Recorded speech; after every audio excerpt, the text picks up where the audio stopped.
At the top of the staircase, Ethan hesitated. The silence pressed against his ears like a weight. Somewhere ahead, glass had shattered. He tightened his grip on the flashlight, its weak glow flickering, as though the house itself drained its strength. The corridor stretched unnaturally long, lined with doors that shouldn't exist in a house of this size. Every knob was rusted, every frame warped. Yet one door at the far end stood slightly ajar, a faint glimmer spilling through the crack.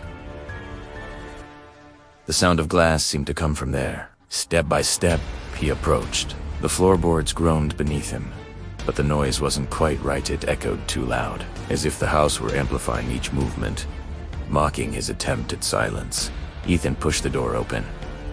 His breath caught. The room was filled wall to wall with mirrors, dozens of them, maybe hundreds, stacked and hung at odd angles. Some stood tall and proud in gilded frames.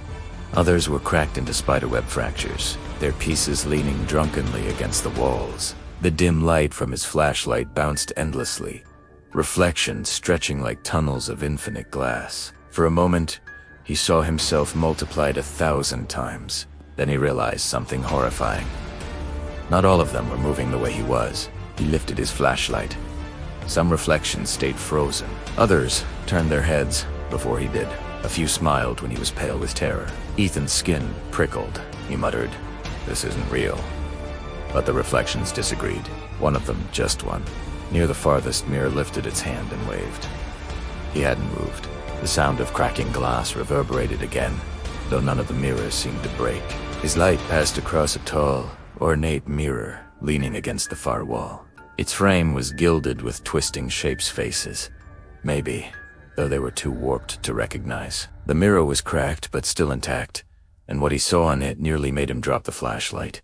It was him, but not. His reflection stood grinning with a mouth too wide, the corners stretching unnaturally close to his ears. His eyes were black hollows, dripping shadows down his cheeks. The reflection raised its hand slowly, deliberately, and beckoned him closer.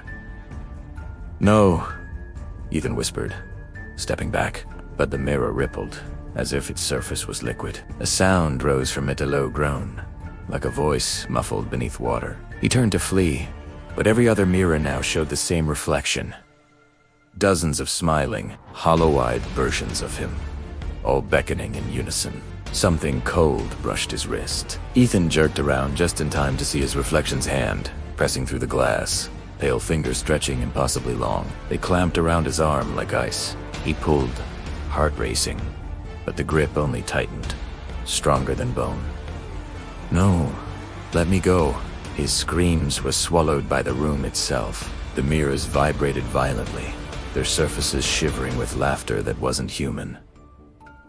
The reflection yanked hard. Ethan stumbled forward, his flashlight clattering to the floor. The beam spun wildly, illuminating dozens of grinning faces before going dark. With one final pull, the glass swallowed him whole. Silence returned to the room. The mirrors stilled, but if anyone had been there to look closely, they would have noticed something new in the tall, ornate mirror. A fresh reflection, not smiling, not beckoning, just Ethan.